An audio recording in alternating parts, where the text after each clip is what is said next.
গতকাল থেকে প্রবল বর্ষণের জেরে রীতিমতো ক্ষতিগ্রস্ত রানাঘাটে হবিবপুর পঞ্চায়েতের বেশ কিছু নিচু এলাকায় বাড়িঘর জলমগ্ন।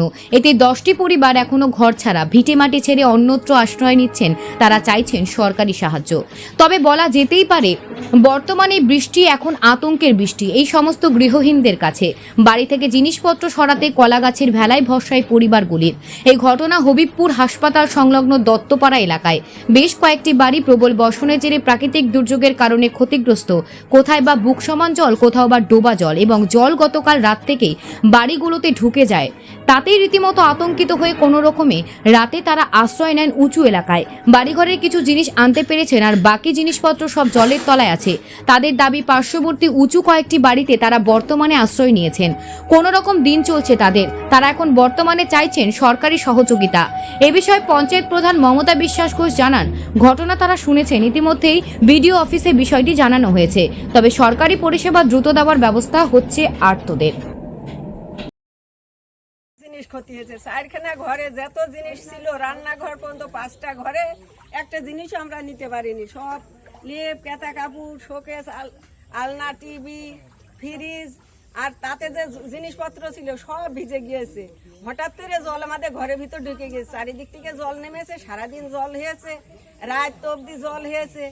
এবার রাত 7টা-8টার দিকে একেবারে ঘরের ভিতরে মাজা জল হয়ে গেল। তখন আর কিভাবে জিনিসপত্র নেব? আর কিছু নিতে পারলাম না। আমরা জীবন বাঁচানোর জন্য একজনের ঘরে এসে আশ্রয় নিয়েছি। অল্প কয়টা এইসব কাপড় চোপড়, জিনিসপত্র সব ভিজে নষ্ট হয়ে গিয়েছে। কত লেপ, কেথা, কাপড় একটাও বের করতে পারিনি।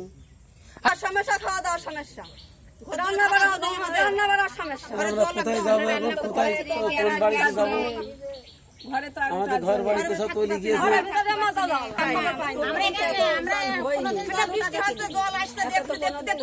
ঘরে জল ঢুকে গিয়েছে।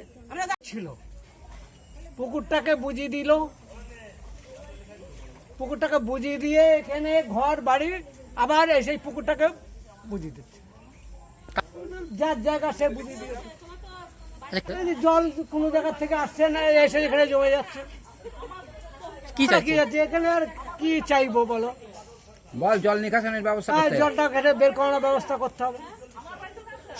হ্যাঁ, রেখেছিল তখন ও কে কার দাবি রাখে, প্রধানরা সব টাকা পাওয়া খেয়ে মনে করে বন্ধ করে দিয়ে আসছে। আর কি দেবে? হ্যাঁ, এসেছিল মেম্বার এসে দেখে গেল, দেখে এখনো আছে। আচ্ছা, জল নিকাশনের ব্যবস্থা বেরোতে হবে, এই জলটাকে বের করার ব্যবস্থা করতে হবে, নিকাশনের ব্যবস্থা করতে হবে।